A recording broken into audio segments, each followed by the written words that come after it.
Okay, we are picking back up with our Hedy Lamar picture. I went ahead and finished sketching out the rest of her hairline. Now, in the reference picture, it looks like there is maybe the sleeve of another person here. I don't want to recreate that in my picture necessarily. So what I did was I just kind of imagined her hairline coming to the edge and coming in a little bit towards her shoulder. Also, right here in the deep shadow of like E3, we can't really tell if her shoulder comes straight up to her neck or if her hairline comes down a little bit there. So you can kind of have some artistic license with that. I went ahead and I made her hairline come down a little bit over her shoulder. The other thing I did was I went ahead and really lightly sketched in where the deep contours of her face were.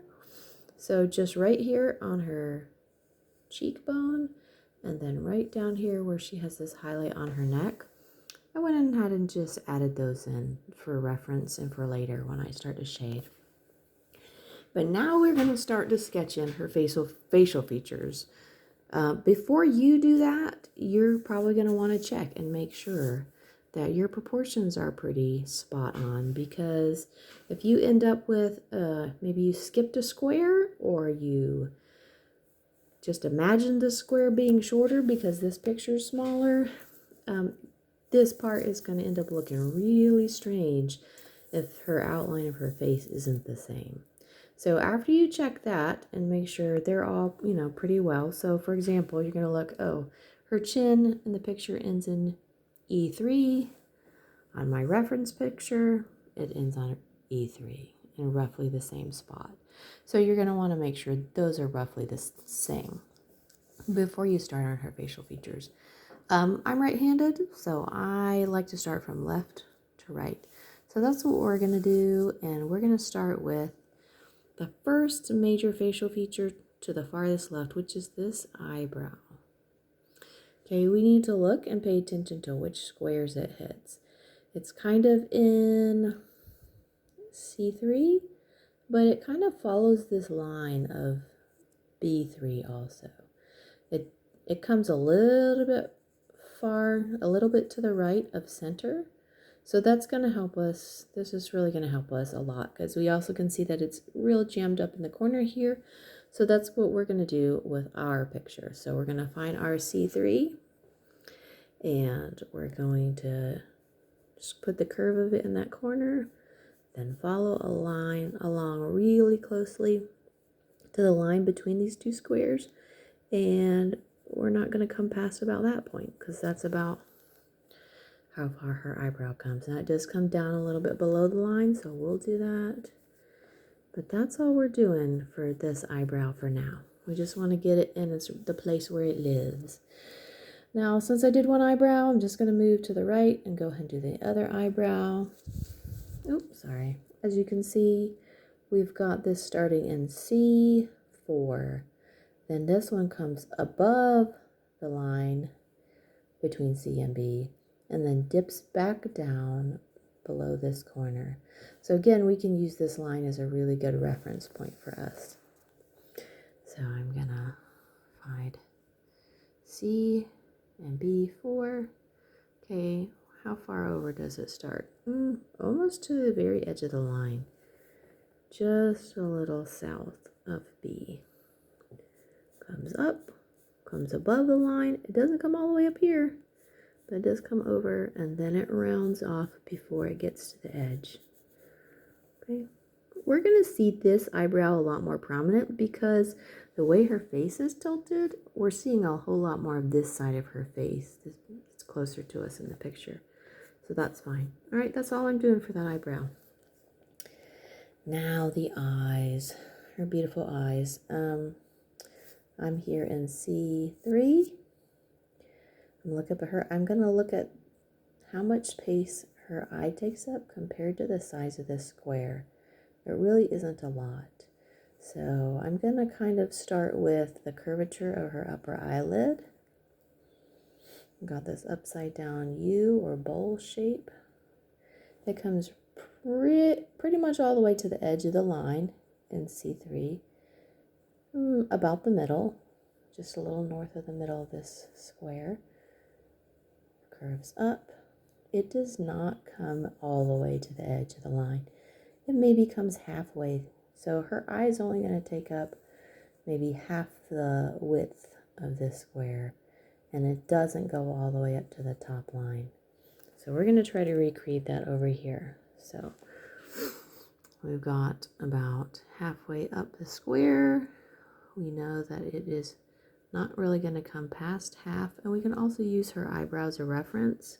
So in the picture, I can tell right now I've made her right eyebrow, which is our left, if we're looking at her, way too wide.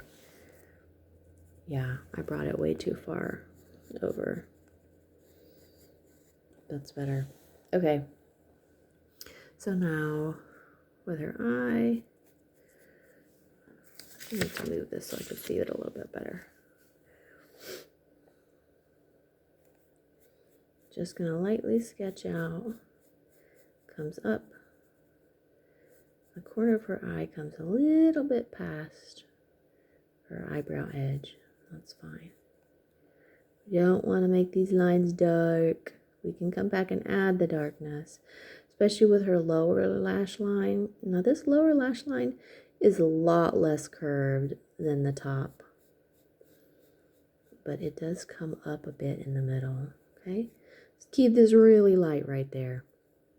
Now her iris, when we're looking at the reference picture, it does not take up a lot of space. I'll go ahead and move this over here since it's closer to where I'm working.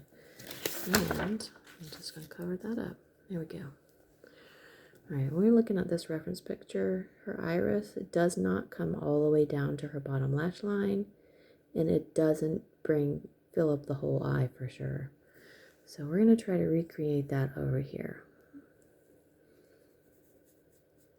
Make a little circle, half circle.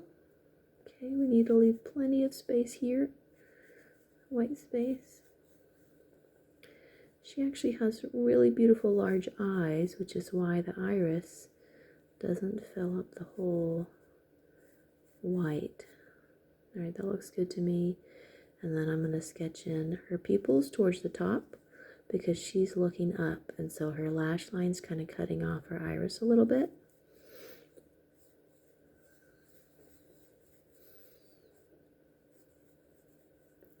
And that's all I'm going to do for that. I am going to come in here and I'm going to add her crease for her top eyelid. Okay. All right, that's all I'm doing for the one eye for now. Let's move on to eye 2. All right, looking at the reference picture. Now, because of the way her face is angled, it's up a little bit farther than we started on this side. So if this is halfway through the square, we need to come up and in a little bit. It also does not go to this top line, okay? Because that's where our eyebrow's living. But it does come pretty close. There's a little space there to the edge. Okay, so we get ourselves oriented with the eye shape and how much space and where it's located in the square. Now let's come over here and try to recreate that beauty. Okay. Again, sorry, we are in C4 because that's what our reference picture is in. Okay, we're in a little bit. I think I'm a little too high on that, but maybe not. Maybe I didn't make her eyebrow high enough. Okay. Kind of round out. I'm not going to come all the way to the edge here. Come kind of close. And then, again, this slopes down towards the inner side of her eye, but then it kind of flattens out a little bit. Maybe not that much. Okay. She has these big eyes. I feel like this is still taking up too much space in the square.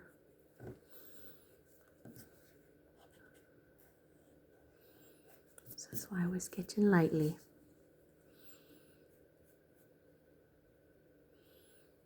I'm constantly checking back and forth, making sure that it lives in the square in the same space that my reference picture does.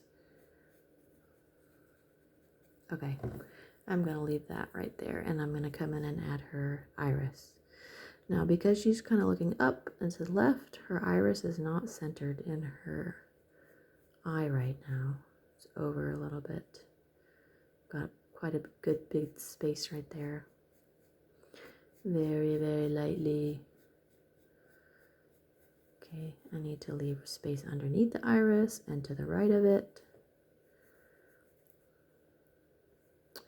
Also checking to make sure. Now, they're not going to be exactly the same size because, again, we're not seeing the left side of her face as much. Or it's our left, her right, as we're seeing this side. And now I'm going to pencil in her iris. I'm not putting the eye shine in yet.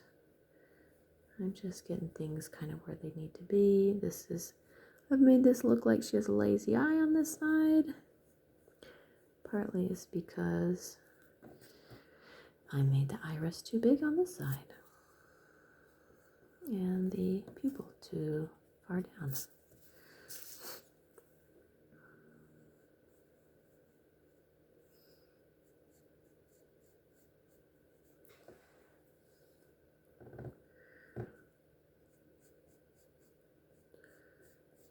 Maybe I just need to come up a tad. Yeah. Okay. Now notice the pupil is almost to the top of her lid line because of the way she's looking up.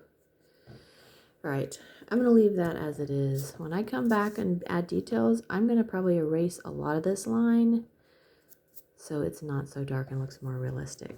Okay, let's look at the nose for a minute. We are on the line between C and D, and we're really close to the line between 3 and 4. So right here at this kind of intersection is where most of her nose features live. I would say if I split this square in half, that she's on the right side half. We're going to do this really lightly. Her nose is going to look super weird until we shade it. So right now, between C and D and close to 3 and 4. Okay, we know that she's got kind of the right side of her nostril lives right there in that intersection. Really lightly. Comes up over that line into C. All right, that's all I'm doing there. And then we've got the point of her nose. Comes down almost right on that line. And it comes back. Oh, gosh, this looks really weird, but that's okay. It's gonna look better. It's gonna look better later.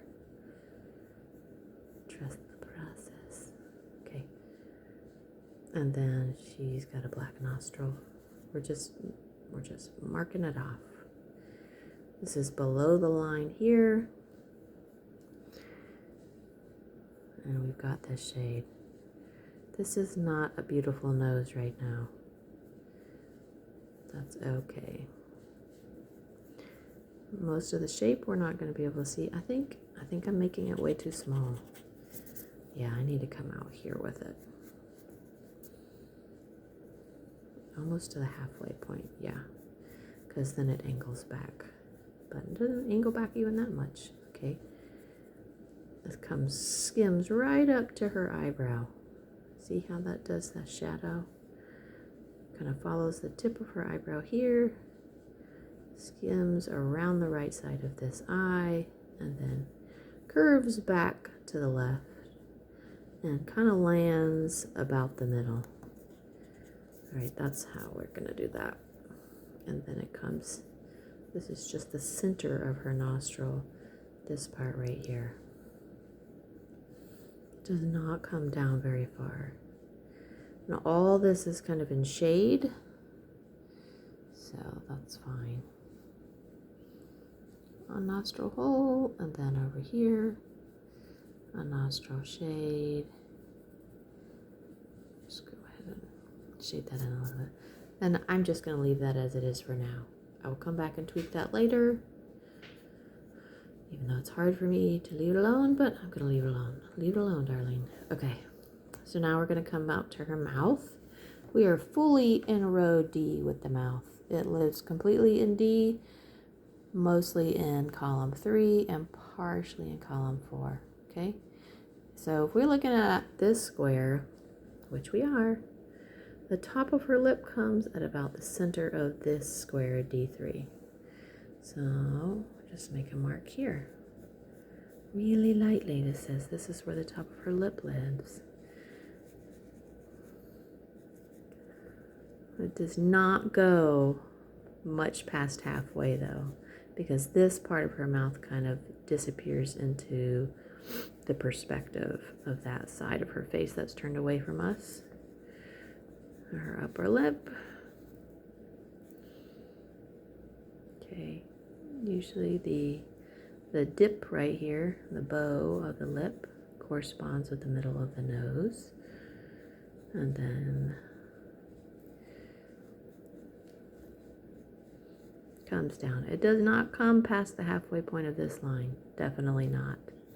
So for reference, okay? And then let's put in her bottom lip. Now her upper lip takes up more space in this picture, partly because of the shadow that's being cast. But we're going to pay attention to that, and we're going to draw it as it is, not as we think it should be. That's how we get a good realistic drawing.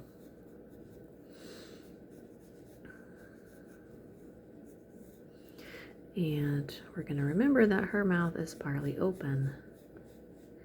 And even though we don't want to put a lot of details with her teeth, we want to remember that they are partly seen. Now, if you want to go ahead and shade some of her mouth, do not make this line between her teeth dark, because it will really be too prominent for the picture and draw too much attention to that. Okay. All right. So now we have most of Hedy's facial features sketched in, and then we're going to start working on shading, but that's what we've got today.